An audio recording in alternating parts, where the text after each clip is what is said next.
Good afternoon, everybody. Hope everyone's having an awesome day today. Hope you had a great weekend as well. It is Monday, September 25th. Busy day again today.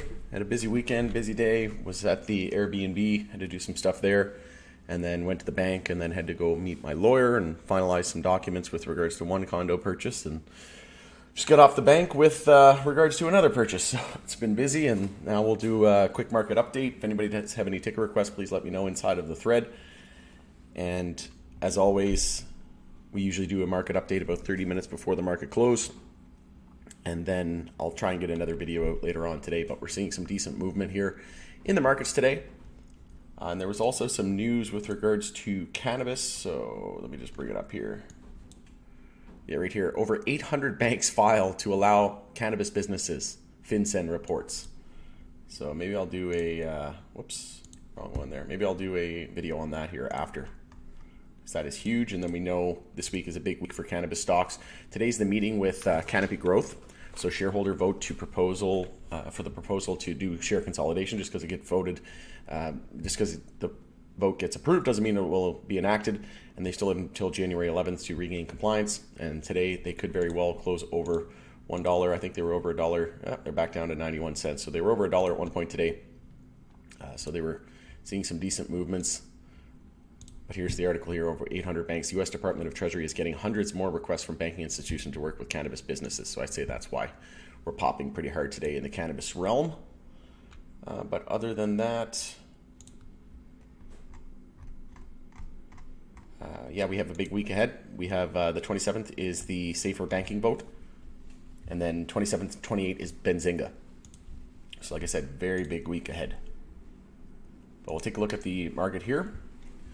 So taking a look at the crypto space, we are in 15-minute uptrends on Bitcoin. It does look like we're confirming 15-minute downtrend on Ethereum. 15-minute downtrend here on Litecoin. XRP's in a 15-minute uptrend, which is notable. Same with XLM, very tandem. They move in tandem. And then 15-minute downtrend for Algo. Terms of Bitcoin here on the daily time frame, we're losing the low of yesterday, starting daily consolidation. We did lose the daily uptrends. That means zoom out to the weekly and watch for weekly consolidation. That's exactly what's happening. We're losing the low of last week's candle, meaning weekly consolidation and pullback, and we could see an EMA 12 and 26 bear cross, insinuating more downside from here. But no major red flags. We're still in a monthly uptrend, and we could see an EMA 12 and 26 bull cross. We also have the deadline for BlackRock ETF and a bunch of other ETFs coming up in October. October 17th, I believe, is the BlackRock deadline. And we had some amendments today. MicroStrategy also bought 147 million in Bitcoin. But yeah, Bitcoin ETF update. Bitwise files amended application. So things are heating up. We could see multiple spot Bitcoin ETFs approved. That would be huge for the sector. And a massive end of year rally. But we'll keep an eye on that. And then, like I said, MicroStrategy adding 147 million. In terms of bull and bear on the day today, we have GMX, BTC shorts, and Algo leading the decline. On the bull list, we have Storage, Link, and Cell Token.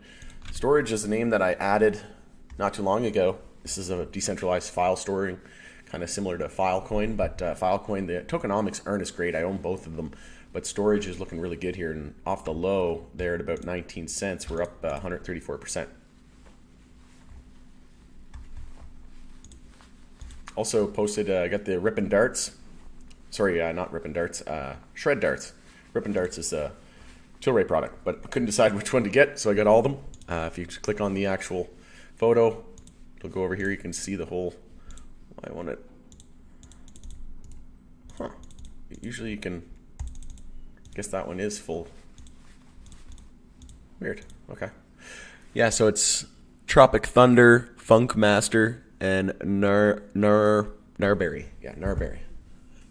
Still getting used to them. I haven't tried them yet, but the price is not bad. It's hemp paper by the looks of it. A little bit less quality than most, but the percentage is decent. It was 22%, 23%, and then 25% for the Funk Master. And then there's the filter, so it's the old filters, but they do have hemp paper. And I see here Gnarlberry was $16.40. The Funk Master I think was like $16.10, and then $17.20 for the Tropic Thunder, and then plus tax But yeah, I'll keep everybody posted on my thoughts on that. But I said imitation is the highest form of flattery. So a lot of people are like, oh, I can't believe they're, the Readycan Readies are getting, so much competition. Well, guess what? They created this, and that is because everybody else knows it's a great product, so they're flocking to do it themselves, right? So imitation is the highest flattery. And the Readies still have a better quality. They have the new filter as well, and they're going to be coming out with hemp papers as well. But I'll keep everybody posted on my thoughts on that. We'll take a look at the broader market here. So SPY daily consolidation as well, but we're trying to bounce off of the low here, coming off daily oversold. And I mentioned that we were more than likely going to see weekly oversold conditions potentially as we confirmed a weekly downtrend with the high, low, lower high, and lower low. And then if we zoom out on the monthly time frame, it is still a monthly bull flag rather, as long as 426 holds.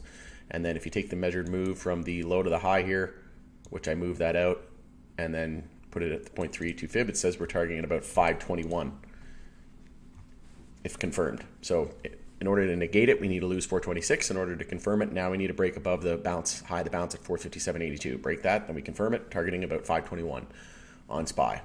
And wouldn't be surprised in the least if we did see new all-time highs, because Congress still hasn't been banned from owning stocks yet. And they're going to want to be as quick as possible and manipulate the market as much as possible so that they can sell at the peak, just like the Feds did back here, right? Not here, not here, not here, here at the all-time highs. But we could still see an EMA 12 and 26 bear cross as well, adding more confluence to the fact that we could see weekly oversold conditions, a little bit more short-term pain ahead. The dollar got over 106 today, and this thing is due for a massive pullback. So this is good. I think we could see one more push up. Weekly overbought would mark the top on DXY, and weekly oversold could potentially mark the bottom on SPY. I don't know if we're going to get to weekly oversold. It would take some massive catalyst, maybe a government shutdown, which could be looming here in a few days. That could happen. And then we have no support all the way down here, but to about 400. So this is entirely possible that we see this EMA 12 and 26 bear cross head towards weekly oversold, head towards 400 psychological and weekly support, and government shutdown. That could be our bottom indicator. And then afterwards, we get some news that everything's all good, fine and dandy. And then into the end of October, potential for third, fourth week of October, we get a spot Bitcoin ETF approved potentially. And then we see DXY hit overbought territory, and then we're due for a massive pullback. And that could be when SPY confirms that monthly bear flag as well. But we'll see. It's all about 426 on SPY. Gold and silver today, not much to be seen here. Equilibrium, low, high, higher, low, lower, high, higher, low, lower, high. So very, very tightening range, very tight range there. Gold, weekly downtrend, but trying to confirm a weekly uptrend here. A little bit of an inverse head and shoulders here as well, but EMA 12 and 26 bear cross potentially. Moving on, we'll take a look at some individual tickers today. In terms of bull and bear list, we have NKLA, AMC, and WNW. On the bear list, we have EH, NEXE, and BBD, Bombardier. What's Tesla doing today? It's back in the green category, so 246, up about 0.5% today. Let's take a look at MJ. In terms of movers and shakers on the day today, we have XTRX, DB, and Love leading the decline. On the bull list, we have IMCC, CGC, and SNDL. So nice move there on CGC, was over $1. We'll take a look at that in detail here in just a moment. But in terms of US names, we have TAT, AYR, and BAM leading the decline. On the bull list, we have PLTH, POTX, and MRMD. Nice to see the move here, up over 20% right now for Planet 13. Added some TAT today as well. I'm not too sure what's going on here. They have earnings scheduled for today, so maybe after hours today. But yeah, we're weekly oversold. Not monthly oversold, but yeah, this thing was at $6 at one point. Now down over 98%, almost 99%. I did a review on this one. They make those hemp cigarettes that mimic cigarettes, but there's no nicotine in them. And I did a video and a review of those when I was in Colorado. But yeah, it's hard to say whether or not this one's it could be a buyout target. I'm not that confident in it long term. I don't think they have the greatest moat. Like any cannabis company could come in and do the similar thing, but they do have that technology that they managed to make it taste a lot like tobacco, just no nicotine in it, and it's derived from hemp. And there's tons of competition for it now, but I figured it was worth the risk, so I'm only going to put a few $100s into this thing. But I did buy a position today, and if we go back to all-time highs, that'd be a 75x almost. So $1,000 investment into $75,000, or $100 into $7,500. That's worth the risk in my opinion. But yeah, PLTH definitely stealing the show today. MSOS still struggling to get over monthly EMA 12, but if we can close the month over that EMA 12, that yellow line at 819, then we're more than likely heading up to EMA 26 there, and there's a lack of resistance until $15.34. But weekly consolidation underway. I'm just going to get rid of this head and shoulders here. So it is a weekly bull flag, but we're not in and we did have this falling wedge that broke bullish. And if you take the measured move from the low to the high here, and then extrapolate that out, which I already had, we basically already hit that. And we extended up to weekly overbought. And we had that we also had hidden bullish RSI divergence with higher lows and higher highs, lower lows, falling wedge. This thing was massive, a massive breakout that we knew to be expecting, right? We had so many different indicators. We had EMA 12 and 26 bull cross lining up. We had a falling wedge with a target of about 840. We had hidden RSI bullish divergence with higher lows and higher highs on the RSI and lower high, lower lows. So it was just a matter of time before this thing broke out. And if we ignore that wick there, it is a potential weekly bull flag. But usually we want to see weekly uptrends before we're confident that it's a continuation. But if we just ignore that wick, it says here we could be targeting about $16, which would line up with EMA 26, EMA 26 on the monthly time frame, which is that white line there, around $15-16. And then, like I said, weekly time frame. As long as we ignore that lower wick there, I wouldn't pay too much attention to it. But if we lose 762, then we negate the odds of this weekly bull flag. In order to confirm it, we need to break 988. Like I said, we have the Canopy meeting today, so we should find out later today, if not tomorrow, I think, what the votes were, what the results were. The board recommended voting for every proposal, and then one of those was the share consolidation reverse split of up to 15-1 reverse split, and then 27th we have the safer banking vote, and then 27th, 28th we have Benzinga conference. So massive week for cannabis stocks. Let's take a look at Canopy growth, because that was up almost 20% at one point today. If we take a look at the lows to the high, it was up 35%. So we had a massive move down from 30 cents, about almost 5x, so over 400%. Then we pulled back 60%, and now another 35% off the lows. So day traders paradise at the moment. We could see an EMA 12 and 26 bear cross though on the daily time frame.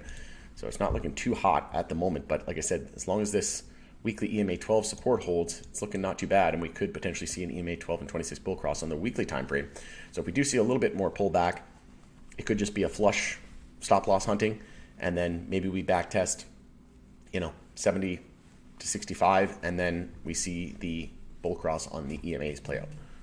But as of right now, no major red flags. Still need to confirm a monthly uptrend as well, so more than likely going to be a monthly inside bar next month based on the size of this range. 4 days left in the monthly candle, so what we need to see is that monthly higher low and higher high. We still need the higher low and then the higher high, right, before we can be confident that the bottom is in for multiple years potentially. I don't know why this keeps, okay, there we go. Thought it wasn't on log scale there. All right, let's take a look at some tickers.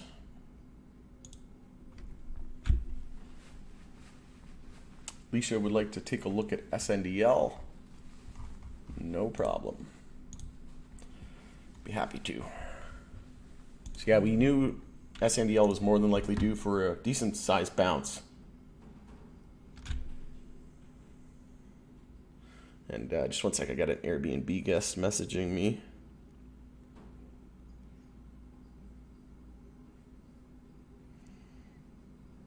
There we go. Oh, busy day. All right, let's take a look at SNDL. So SNDL up over $2. Great to see. But still bumping our head at EMA 12. And a lot of our names starting to get close to EMA 26. We bumped at our head at EMA 12 as well on CGC, but look at BFF getting close. TLRY got over it. There's another name that got over as well, High Tide, I think. Yeah, High Tide's getting close to its EMA 26 as well, so a lot of names are starting to see their EMA 26. Cureleaf I think it got over its EMA 26. Yeah, I actually got over it. So if SNDL were to do something similar, then that would bring us up to around $4.40. But again, this move's all coming off the low, so we still need to confirm a higher low and higher high. Give us that higher low and the higher high to be in a monthly uptrend, to be confident that the bottom is in. So if you're wondering when's a good time to enter, if you're looking for entries, maybe wait for this higher low, right? And higher lows are established once we confirm monthly consolidation and then a weekly uptrend on that monthly consolidation. What does consolidation mean? It means we're losing the low of the previous candle. So with 4 days left, it's entirely possible that next month, like I said, because the government shutdown looming, some weakness historically, October not a great month for stocks. Maybe next month we lose the low here. So if, let's say the low is in at 172. We close this month in 4 days and the low is 172 of this monthly candle. Then next month, if we lose 172, we start monthly consolidation and the pullback. So then on that pullback and monthly consolidation, you could look for the higher low, and the higher low will be established once we confirm a weekly uptrend. So I'll keep everybody posted, but that could be a nice entry there on that monthly higher low. But bulls want to see a big of a bounce as possible to allow for enough room to form to give us that higher low and higher high. So hopefully that makes sense. But like I said, we could still see, we have a lack of resistance on the price action up to 336. And then like I said, EMA 26 there at 440. If we take a look at the weekly time frame, we're looking really good. We're still holding the 10-week moving average there as support at 179, and we're starting to go parabolic here. You can see it's starting to curl in a hurry, but stochastic is giving us a little bit of a hint that we could start to see momentum waning here with a bear cross here on the stochastic, but the MACD still bullish here on SNDL. On the weekly time frame, we're holding the 50 weekly there at 188 as support, and we have a lack of resistance until 322 at the 100 weekly, and then the 200 weekly at 616. Given the right catalyst, whether it be safer, whether it be, some news coming out. But yeah, look at this golden cross forming. The 50-day moving average is at 171, 200-day is at 176. So we're 5 pennies away from seeing a golden cross, which, like I said, the last time that happened, we went from about $5 all the way up to $40. Then we had the death cross with the 50-day above the 200-day moving average. When the death cross occurred, that was $8, went all the way down to low dollar. And now we're seeing even more beaten down than we were here. So one could think that we could see a massive move up to $10, $20 at the very minimum, you would think, over the next few months. Florida on the ballot, MJ Act for review here, legalization of medical in the U.S., safe banking, HHS rescheduling. There's a lot of catalysts. Germany coming online. Lots to look forward to. But this is looking really good. And if we take a look at the move here off of the low on SNDL, we are now up, almost 86%. So like I said, you have leaders and laggards. So Tilray ran first before most names. Then we had, some of the beat up names like CGC and Aurora go absolutely bonkers because of how beaten down they were. The harder they fall, the harder they run. But Aurora was only up 164. Well, not only, but it was up 164% off the lows. And then look at CGC, right? Up almost 500%, right? So 5x. And that's because, everybody's saying price target $0, going bankrupt. And it's like, okay, you have no brain skills, like brain cells, right? Like your IQ is literally in the negative if you think CGC was going bankrupt and believing that nonsense, because they have way too many assets, right? There's creditor protection for BioSteel. They're potentially selling off that business. So again, adding more, to my point that they had way too many assets. They still have stores in Bickle. They have, all the Canopy USA. They have all their facilities and their brands. It would be super naive and like I said, to think, and that's just what the media does, right? And like I would argue that the sentiment has never been that bad before for Canopy or in the MJ sector. And when a name like Canopy, who used to be the granddaddy of the space, is that when there's that much FUD and fear, uncertainty, and doubt and bad sentiment, the bottom had to be getting close. So that's why it skyrocketed. But we should see Tilray start to really start to move here. Next month could be our monthly higher low. Could be a nice opportunity to add on Tilray for a monthly higher low as we attempt a monthly trend change. And then, like I said, SNDL off of the lows is just kind of we'll take turns basically, and it's not even up 100% off the lows when CGC is up almost 500%. Tilray was up about 125%.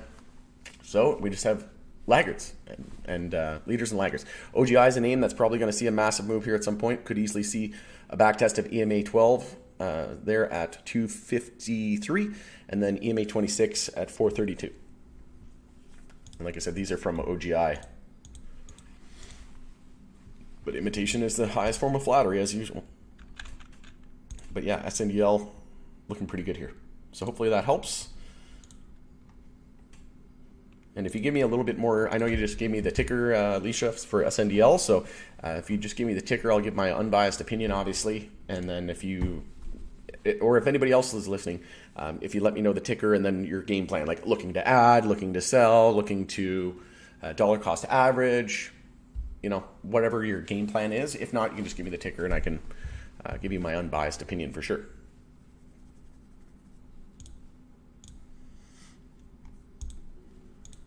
Got about 9 minutes left.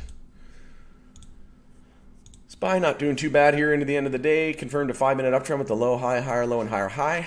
So that means zoom out to the hourly time frame and look for the hourly bounce to be underway, which it is. We're breaking the high of the previous hourly candle. Now we need to confirm an hourly uptrend. So if we break resistance there at 432.02, we confirm an hourly uptrend.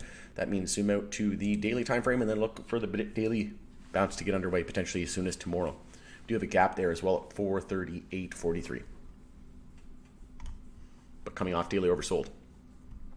And a lack of resistance all the way up to 444.44. So we'll see if we can start that daily bounce into tomorrow. But that's pretty much all I have for the moment. Not seeing any other ticker requests. And we also have the Ripple proper party on Friday the 29th. And then Ripple Swell is also coming up soon. I think it's November. What day is it? Dubai. Yeah, November 8th and 9th. I think the next couple of months are going to be massive for XRP, to be honest. Can't wait to buy Ripple, the private company as well. Private equity. But yeah, we're back testing that 50 weekly moving average, and we could see a bull cross of these weekly moving averages, and this time we're even higher than we were here in terms of price, and we have legal clarity this time. So last time we went from 17 cents to $2 on this weekly bull cross. Now we're seeing the weekly bull cross and we're at 50 cents. So one would think we're probably going to go to $3 or $5. Not 35, 3 or 5. This thing could go to $10, could go to $15, could go to $30 this cycle. Who knows? Things, the longer the base, the higher in space, the greater the accumulation, the greater the expansion. But I'll be definitely starting to take profits at $5.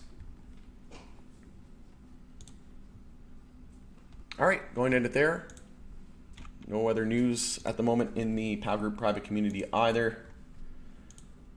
So we shall get another video out a little bit later on today. I'll probably do it on that MJ News with the banks looking to that High Times article, over 800 banks filed to allow cannabis businesses FinCEN reports. So definitely an interesting article. And yeah, we're seeing some momentum back in the MJ space. And a big week ahead for MJ stocks. So going to end it there. Hope you have a great night, and we'll see you a little bit later on for another video, and we'll talk to everybody in the chat room in a few minutes.